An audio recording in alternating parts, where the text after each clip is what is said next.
Welcome back to No Man's Sky, everyone. Jason here, and this is our world's beginner guide to No Man's Sky. So in the last episode, we got a ton of stuff done. We did our triangulation for Artemis to kind of figure out where we are. Now we need to figure out where Artemis is. We also did some like sentinel farming. We did a lot of cool stuff in the last episode. We were trying to make some money. We got, 8 million. We're doing well. Not, not spectacular, but we're doing okay.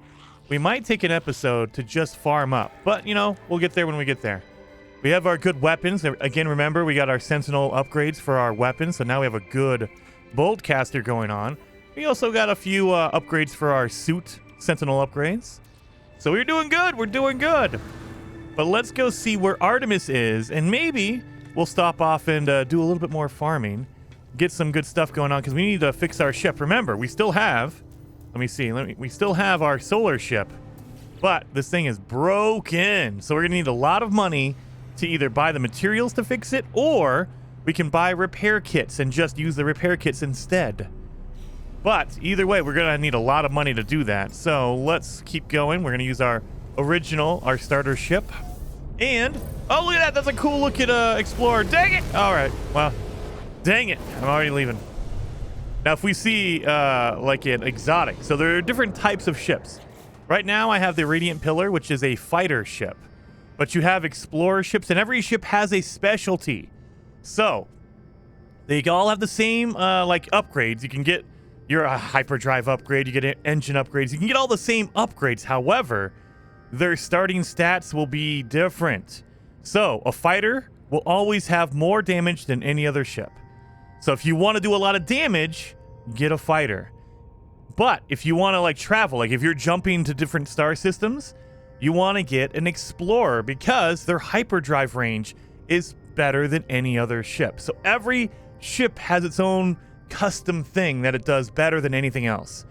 Now, I say that, but there are things like the shuttle.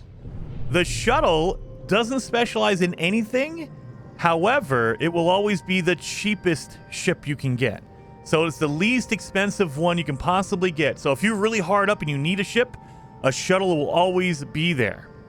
The haulers, the big old tanky looking ones, they will always have the most inventory room because they're hauling. They want to have enough space to haul all your stuff. And as a side benefit, that means they also have better shields. So they can't go really fast. They don't have a lot of damage, but they have good shields and they have good cargo if you want to. They have a good inventory room. Anyway, there's a whole bunch of stuff. We'll get deeper into those stats later on. Let's see where Artemis is. Let's see. We need to find a broadcast tower. Hollow Terminus, where are you? You're going to be over here. All right. Now, and of course, with all that being said...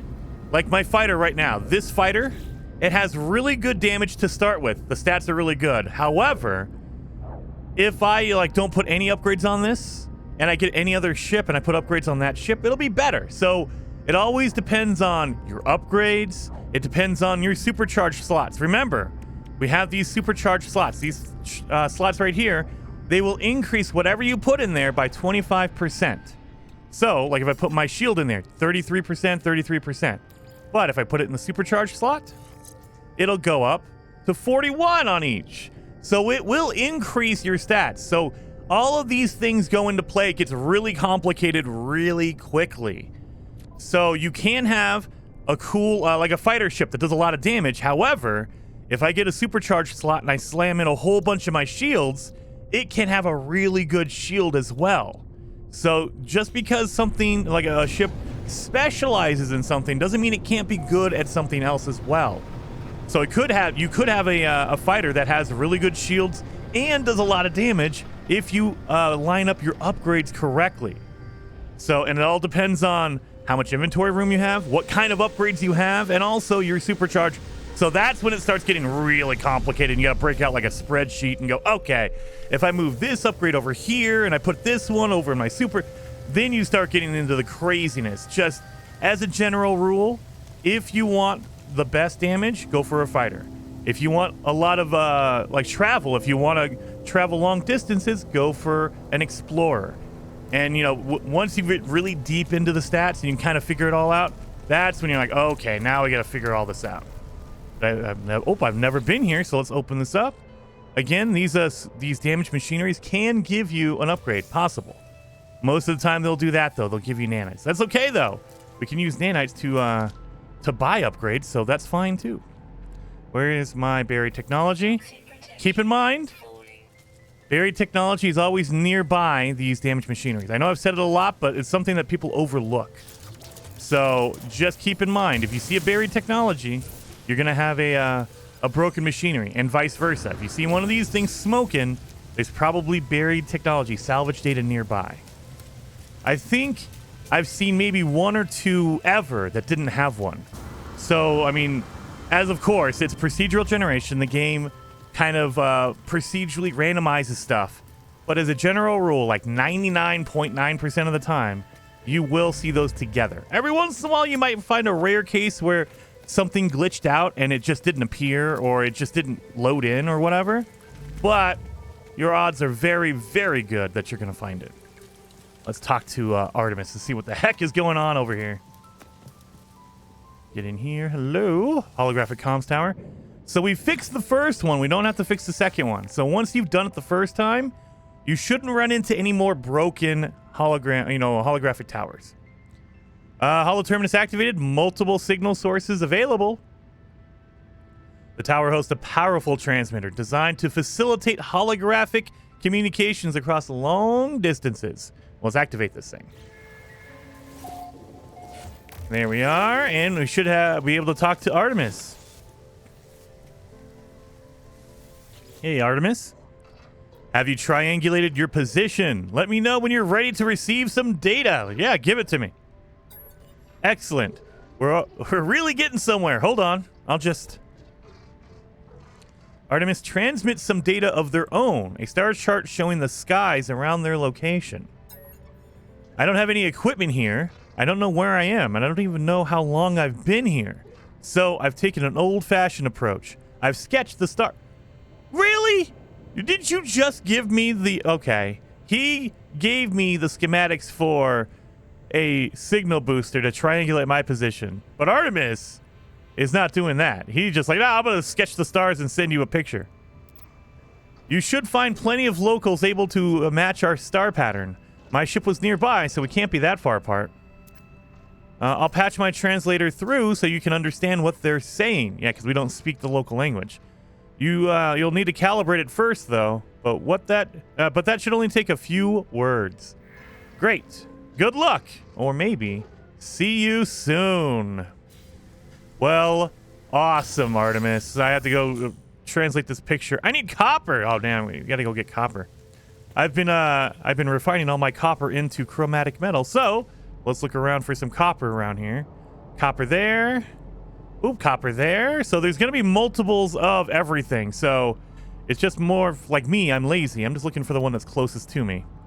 500, 800. Oh, Lord. What's one over here? Nope, that's not what we need. Copper. Nope, that's magnetized ferrite. And, yep, I think the only one we have that's closest is the 200 meters over there. So let's go do it.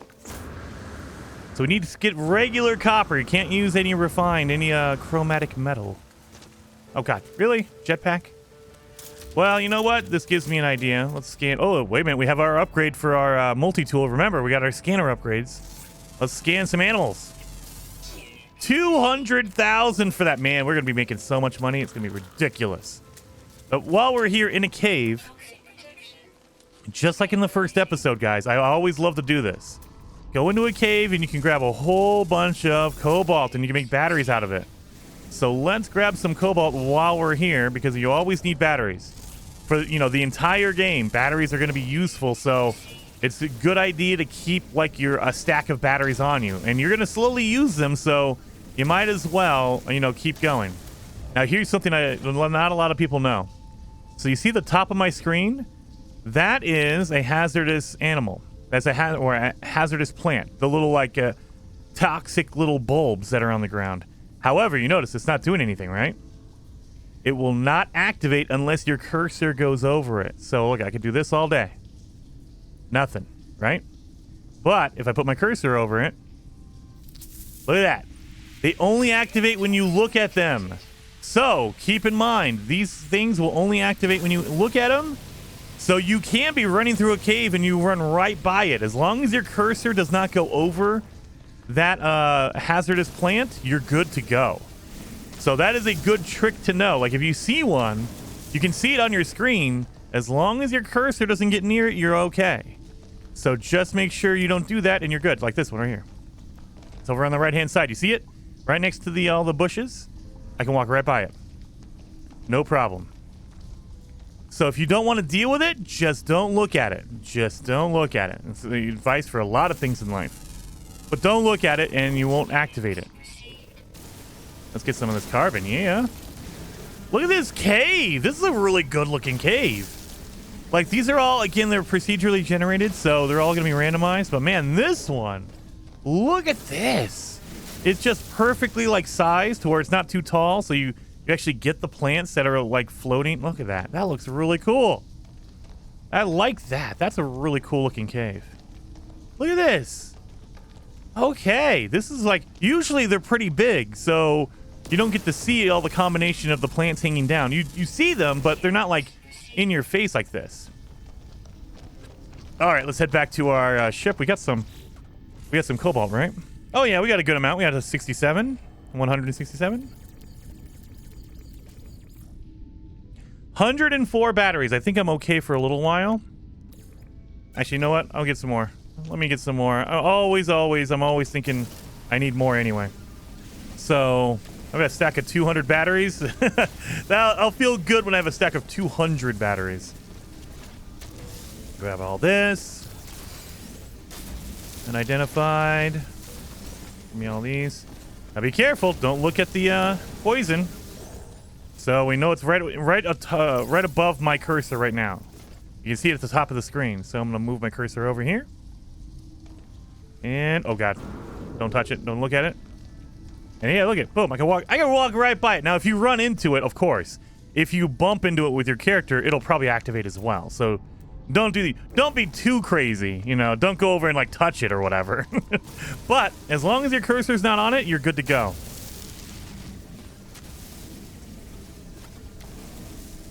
Dun dun dun. Getting a lot of this stuff. And you can get marrow bulb. Cave marrow. This stuff will give you sodium. And it's 1-to-1. So 1 cave marrow turns into 1 sodium.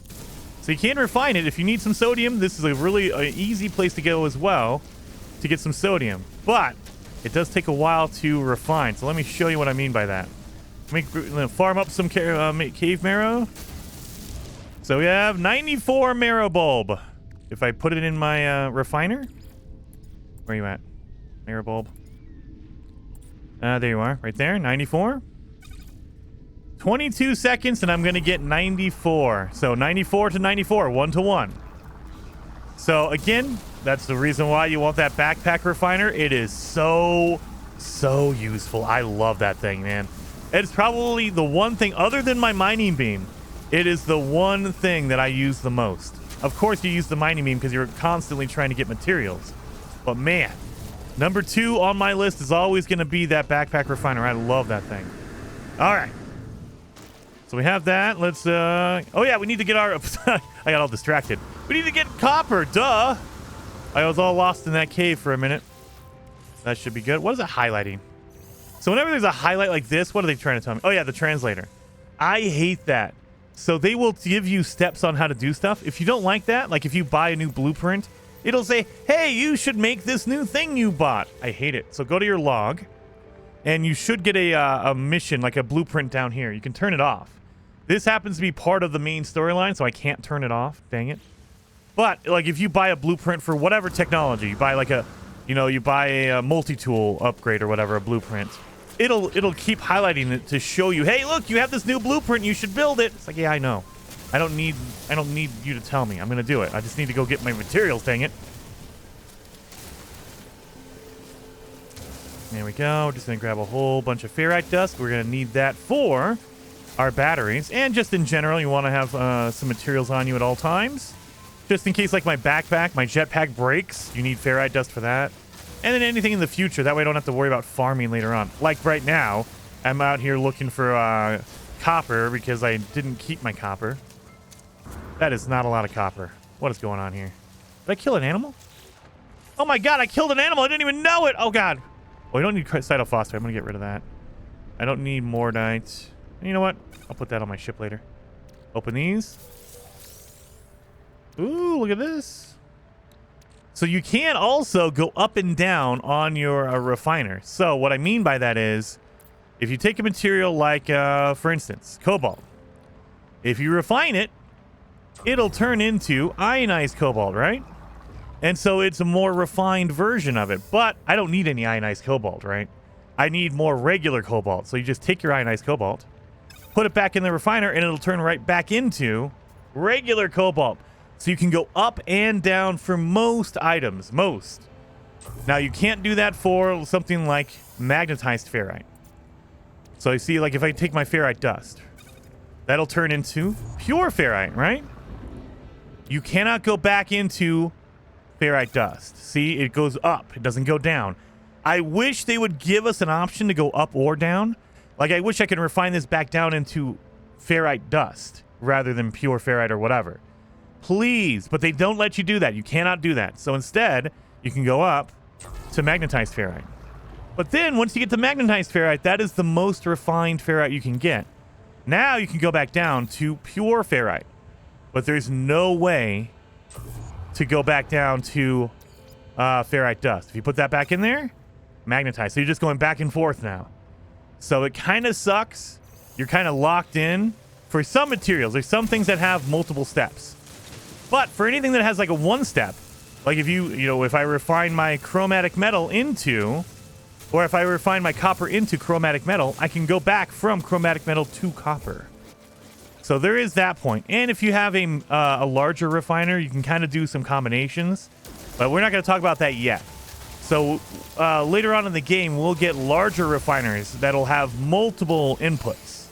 That's when you can kind of get crazy and you can start combining different materials to make awesome stuff. But that is way, way deeper down. Right now, we just have the basics, so I don't want to go too deep on that stuff. Oh, God. All right. Thank you for the heart attack.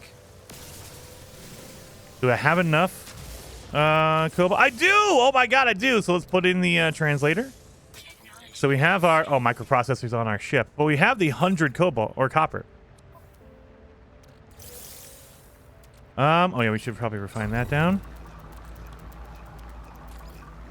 Let's put that into regular cobalt. Let's make some more batteries. Just keep tapping. Just keep tapping.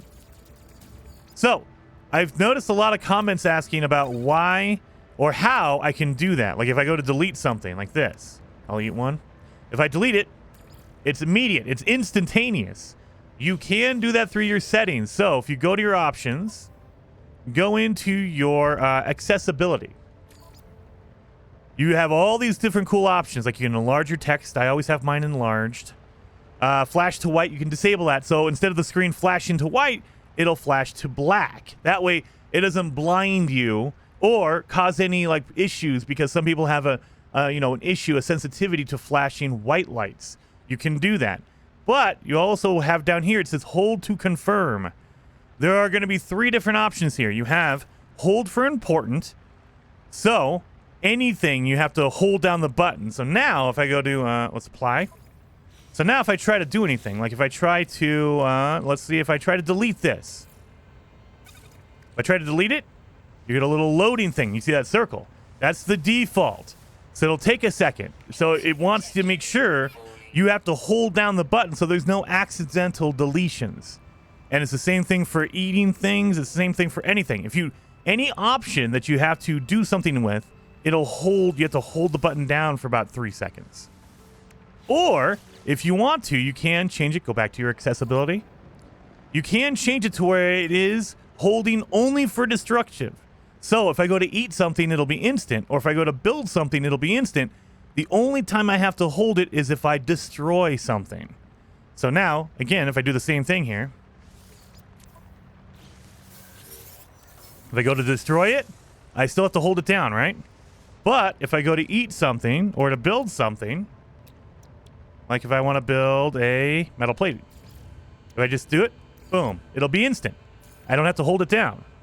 So that is how you would do that. I like to keep mine always on instant. Always instant. Now, this is a dangerous thing. This is very scary because I have deleted many things on accident because I wasn't paying attention and I just hit the button and I wasn't looking at what I was doing, and all of a sudden I deleted something very important. So keep that in mind. If I go to delete that, there's no going back. I can't get that thing back. So if I accidentally delete, like, oh my God, I didn't want to delete that. Sorry, it's done. So be careful with this. Be very careful. If you turn on the auto everything, like it instantly does everything, it does not, there's no take backs. There's nothing, it's gone. So just be careful about it. Choose the option that is right for you. For me, I've played this game a lot, so for the most part, I mean, I've deleted some upgrades, and that's been kind of bad, but that's a rarity. Usually I delete like a material, like I delete some ferrite dust, and I'm like, ah, man, now I gotta go out and get some more ferrite dust. I just deleted the cool thing.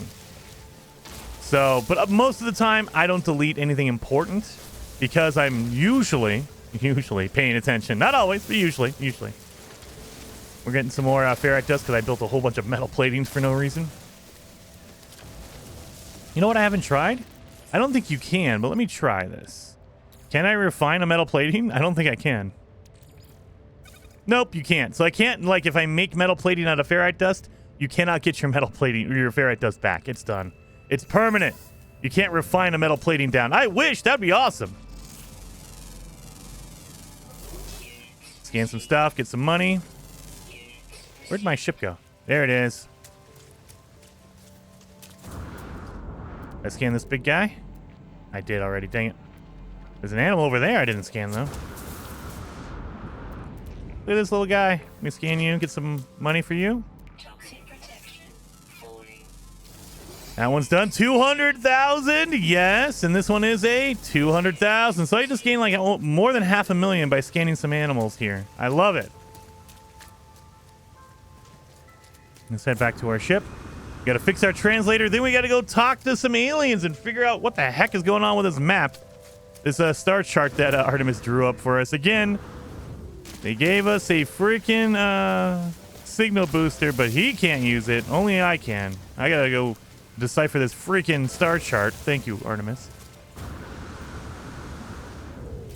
So I should have that now. Now I have my translator. So this will not automatically translate everything. You'll notice it says one word. So now when I talk to an alien and I get a full sentence, it will randomly pick one word to tell me what it means. So it helps, but it's not very helpful because if it's a long sentence with 10 words in it, I'll only know one word out of those. So keep that in mind. It's not a total, like it says translator. It's not a real translator. It's not a 100% translator. It's just, hey, one word. Well, great. Thank you. So I need to scan for an outpost. That way I can go find an alien to talk to. Oh, there's one over here. So let's go talk to an alien over here and see what the heck is going on. I probably can't, you know, we probably won't know the words. But we might be able to figure it out. Again, target sweeper. It'll mark the general area. If you do a scan, it should reveal a building nearby. This is most likely the location you have to go to. Oh, look, it's a minor settlement. I like it. I like these settlements. You can buy some rare stuff here. And they also have multi-tools. Let's check that out.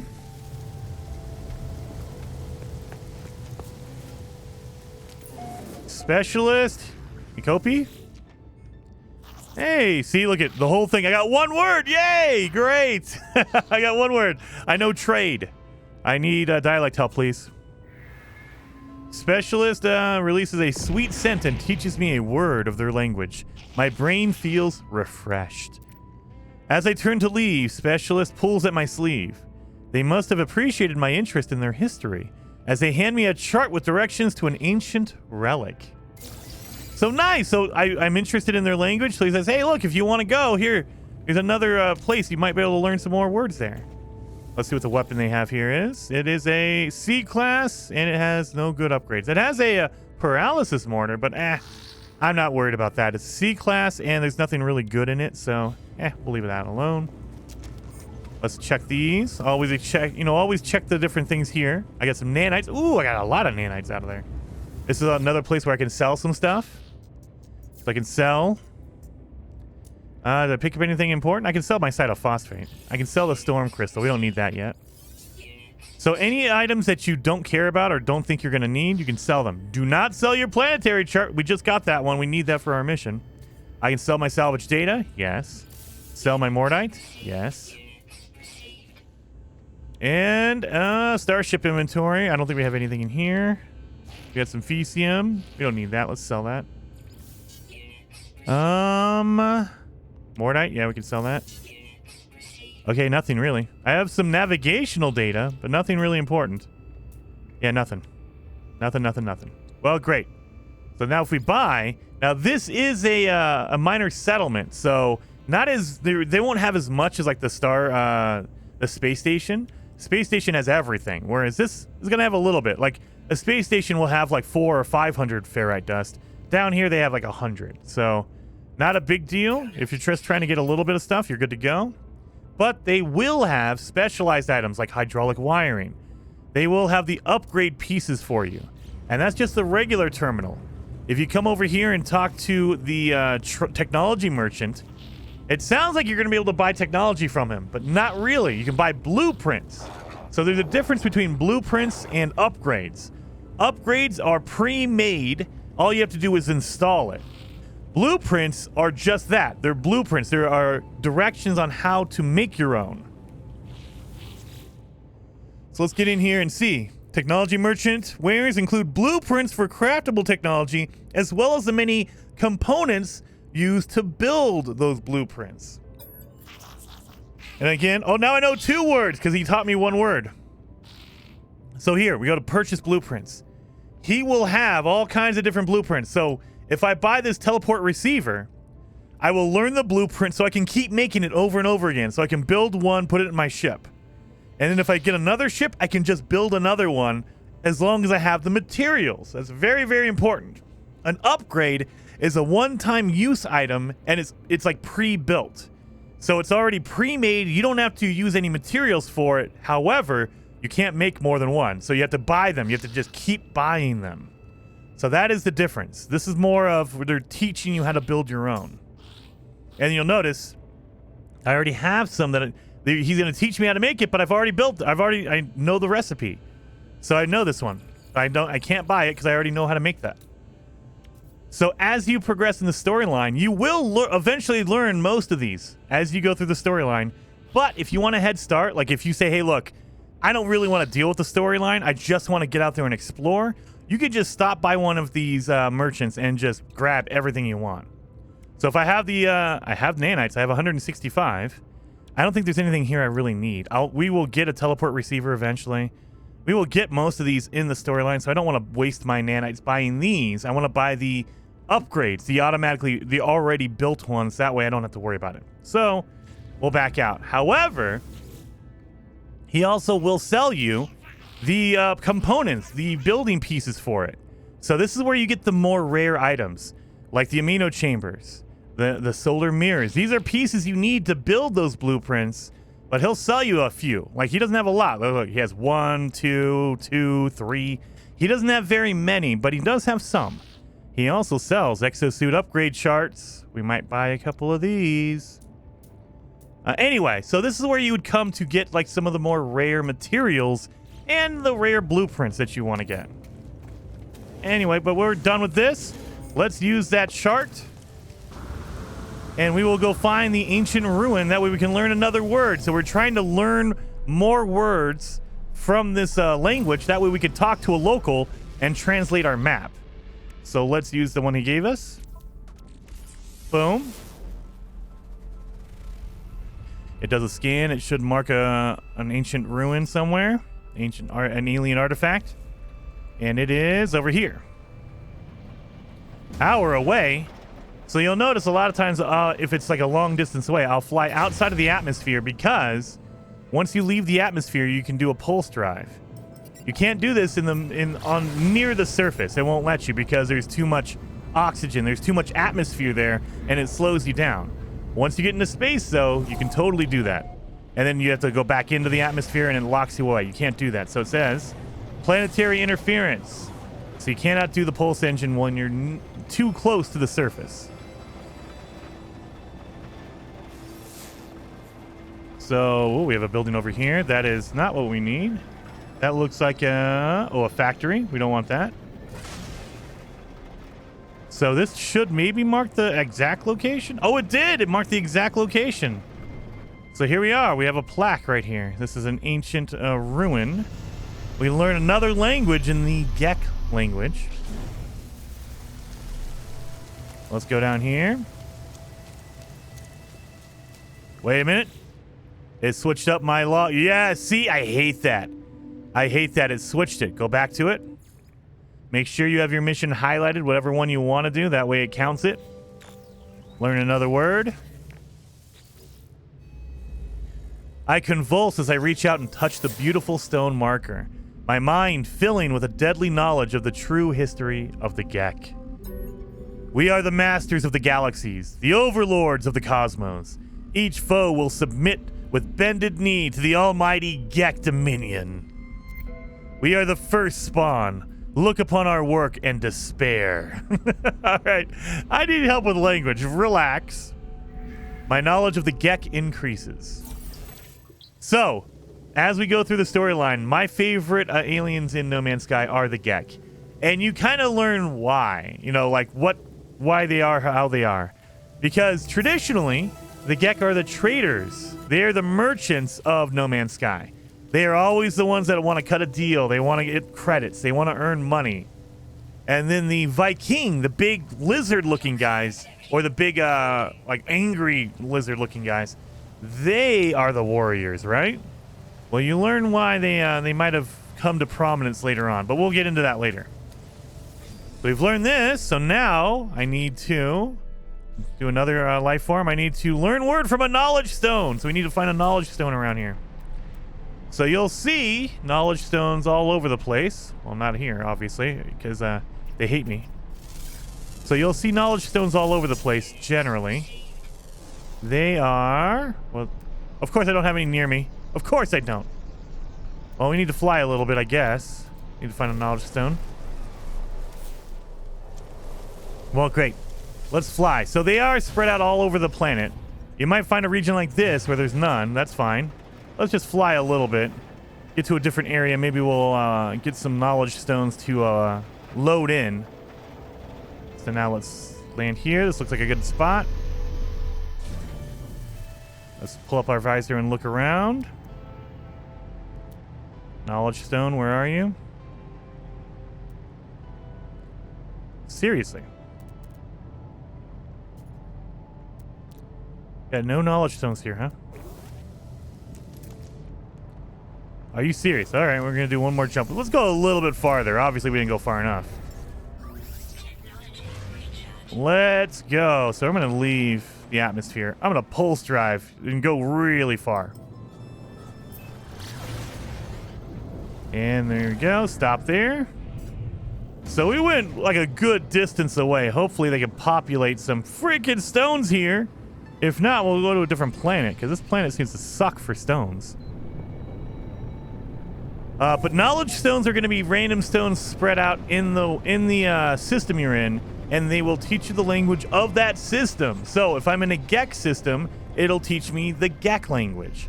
If I'm in a Korvax system, it'll teach me the Korvax word language. So it's only for that language of that system. It won't teach you random stuff. There we go. Knowledge stone right there. That's what it looks like. So if you're looking for a symbol in your visor, that is what it looks like right there. Knowledge stone. But if you're just walking around, you'll randomly run into them. These little stones right here. These are knowledge stones. And if they're activated, they will be lit up. So this one is not activated, so I've never used it before. Once I use it, it'll light up. That way you know. You can't use the same stone over and over again. Once you've learned a word from a stone, it's over. You have to move on to the next one. They only teach you one word per stone. Let's do this. Vision of the Gek. Gek, Gek, Gek. Muse, muse, muse. The stone resonates, producing the sound that fills my mind. A vision begins to take shape.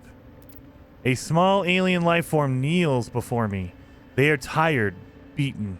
Without meeting my gaze, they offer up their hand. Well, I'm going to accept that knowledge. The name Gek floats in my vision, an echo of the strange vision I just experienced.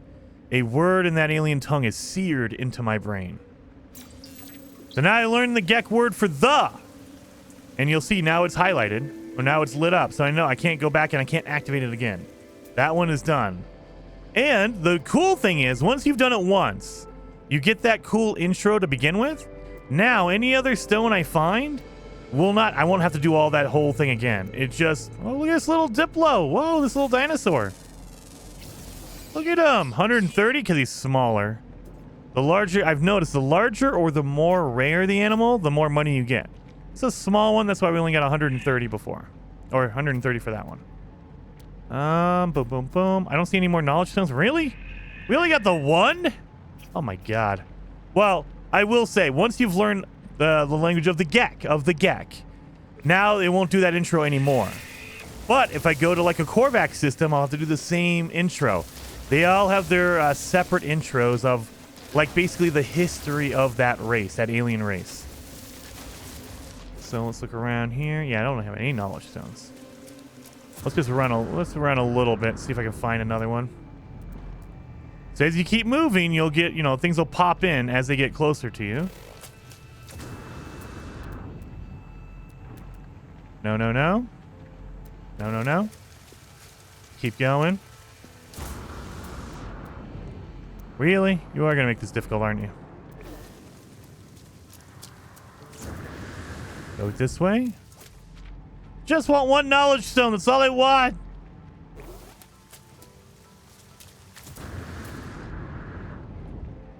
Seriously. None, none, none. None, none, none. I wish there was a filter on your mask, not the target sweeper.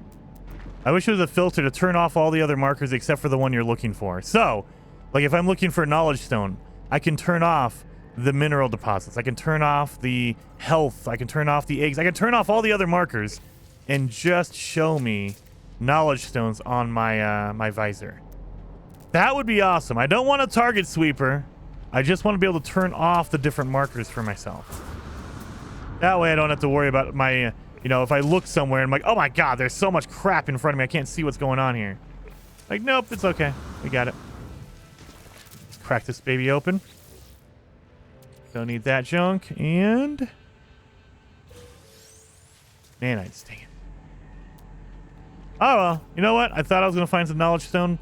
It is harder to find than I was realizing. So, let's go talk to an alien. Now that we've located or we've learned 3 different words, I don't know how that's going to help us, but we've learned 3 different words and we have a translator. We can talk to an alien to figure out where the heck Artemis is. So, let's do a scan. We have a place to go talk to him. Large outpost detected. Good. Where is it at? It is on a different planet? What? Oh, because I left the atmosphere, probably.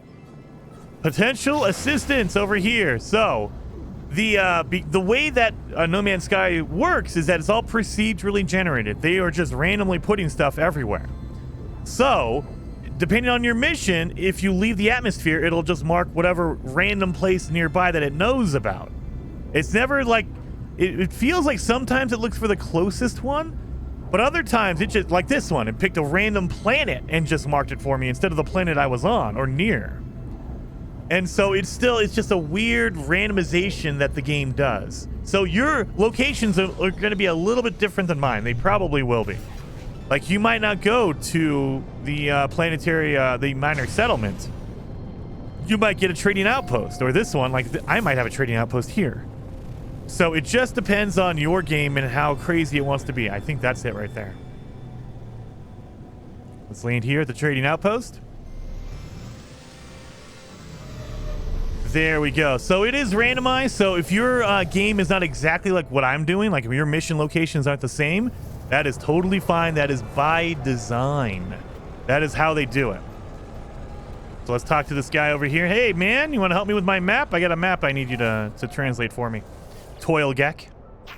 Oh, friend. Gek trade protocol forbids transactions with beings of unknown credit history. What? This is just like real life. I don't have enough credit. Through the garble of Artemis's translator, it is clear that I am yet to make an impact among the Gek. I need to improve my reputation with them. So they won't talk to me unless I improve my reputation. Well, crap. Thank you for that. So now it says, hey, look, you can go do some missions for the Gek. Basically, I have to increase my rank by 2 with the Gek. Now, there is a trick you can do if you don't want to do missions. If you don't want to go to the space station, and you can actually go to the mission agent, and they will say, hey, look, the Gek wants you to go do this thing or that thing. And usually it's like, hey, look, go scan this particular item or go find this material and turn it in, and you'll increase your rank. But old school, there used to be a way to do this. So you can bribe them. The life form opens up trading, so offer to trade. So I believe it is, I don't know if it's Gek Nip or Gek Relic. I think it's Gek Relic. Either way, you can buy these items. You can use these to bribe the race. And every race has them. So for Gek, it is a Gek Relic and Gek Nip. For the, for the Viking, they have a Viking dagger. For the Korvax, they have Korvax cubes. Every race has a couple of items that are special to just them. Let's buy both. So now I can go bribe the Gek to like me if I want to give it to them. So if I talk to any random Gek, you'll get options for them. Trading friend, that's all I know. And sales Gek. The trader's frantic beak clicking seems to indicate that they are open to some stilted conversation. So now I can learn a word from them. I can request dialect help, or I can offer a gift, the Gek Relic. If I offer them a gift, I'm basically bribing them to like me more. Merchant accepts my gift with gratitude. So now I've increased my standing. So I've increased my standing with the Gek because I basically bribed them. Now you can't do it again. Well, maybe you can. I don't think you can. Let's see. I try to do it again. Oh, I can give them another gift. So let me give him another gift. He accepts my gift with gratitude and increase my rank again. Look at that. Mission complete. All you have to do is do that. That is a very, I don't want to say an exploit, but it is a fast way to do that. If you want to just bribe your way to do it, you can totally do that. However, the normal way to do this, the actual way they want you to do it is they want you to go to the space station and take some missions. So let me show you how to do it the real way if you want to do it the real way. Like if you just want to get it done and you can bribe them, you're good. How do you have a chair in the middle of nowhere, sir? All right. Anyway, if you want to do it the fast way, the exploit way, you could just buy some Gek or buy some special items. Depends on where you are. If you're in a Viking system, it'll be different, or if you're in a Korvax system, it will be a different item. But you can always buy them from those pilots that are landing, only at a trading outpost. However, if you want to do it the correct way, the traditional way, we have to head to the space station. We have to take some missions in order to increase our standing. So we have some Gek Nip. We don't need any of that. I'm just organizing my inventory here. Boom, boom, boom. There we are. I think we're all good here. I'm going to need to just sell these. I don't need these anymore. So you can use them to gain ranks with that race. So if I just ran around and talked to a whole bunch of Gek and just kept giving them more and more of these relics, I can increase my rank a lot. However, that is not the whole idea. So again, go into your catalog and guide. If you come down here to your milestones, you can talk to the Gek. So my standing is at 12, but you can earn standing by doing trade missions. You can do words. If you learn words, it'll increase your rank. Systems visited that are only Gek systems. You can also do smuggling runs, so trading items. You can do that as well to increase your rank. All of these will contribute to the Gek either liking you or not liking you. If you attack the Gek, they will hate you. Like if you shoot down the Gek, they will hate you. So you don't want to do that. However, you can just start trading with them. You can do missions for them. Like right now, what they want you to do for that storyline mission is come over here to the space station. Come on in here. I'm just looking at my inventory. Yeah, I think we're good. We definitely need to increase our inventory room for sure. We might need to go do some drop pods. Anyway, if you come here, you will have a mission agent right over here. So bottom floor, all the way on the left side of the pad, right side if you're facing out, you'll see this tab right here. It has like a little list, bullet point list. Go talk to him. He's the mission agent. And he will give you missions. And so, if you do GEC missions, remember, we're trying to impress the GEC. You want to do their missions. If you do this, you will increase your standing. I get 1 GEC standing. But you also have other missions. Like I have an Explorers Guild. I have the Merchants Guild, Mercenaries Guild. You have different guilds in the game will give you different missions, and it will increase your rank with them. So depending on which race you are, you know, like what system you're in, like if you're in a Viking system, you want to do a Viking mission. You don't want to do that. You know, you don't want to do an explorer or a merchant or a mercenary. You can if you want to, but it won't help you with that mission. And then there's some things that you'll always have like a high level mission here, like this one. A level 9. I need to be level 9 with the Merchants Guild to even accept this mission. I can't do it now because I'm not high enough. And they need to trust me more. And these are usually, they give you a really good, you know, like they give you a ton of money. So they will have really good rewards for the higher level missions. So you can do this. And I mean, and you can also accept multiple. So if I want to do all of these, I can. And some of them stack. So if I kill 10 creatures, I can take that one. I can also take the kill 11 creatures. So now these will actually contribute to each other. I don't need to kill 21. All I need to do is if I kill 1 creature, it'll count for both. So keep that in mind. Some of these missions will stack. And so I can technically get 2 of these done at the same time. If I kill 10 creatures, it'll count this one as done. And then I can just do 1 more and I get this one. If I kill 11 creatures, I have all this done right here. So, you can stack your missions. You can do all that kind of stuff, you guys. Keep that in mind. And that's totally optional. You don't need to do that. If you want to ignore the mission board, you never, ever have to do that. Again, if you want to increase your ranking, there's multiple ways to do that. You know, you can do, like, for the Mercenaries Guild. If you want to turn in, you know, the pirate, you know, stuff, you can do that. Pirates Guild. If you want to kill biological horrors, you know, these all will contribute to your ranking. So keep in mind, you don't have to do the mission. It's a really good way to do it. It's a very fast and easy way to do it, so I'd always recommend doing that. But it is not the only way to do that. So hopefully you guys liked the episode. If you did, hit that like button, and I will see you guys in the next episode where we go and figure out where the heck Artemis is. Look at these explorers coming in here. So I'll see you guys in that next episode. Let me go save real fast. See you guys then.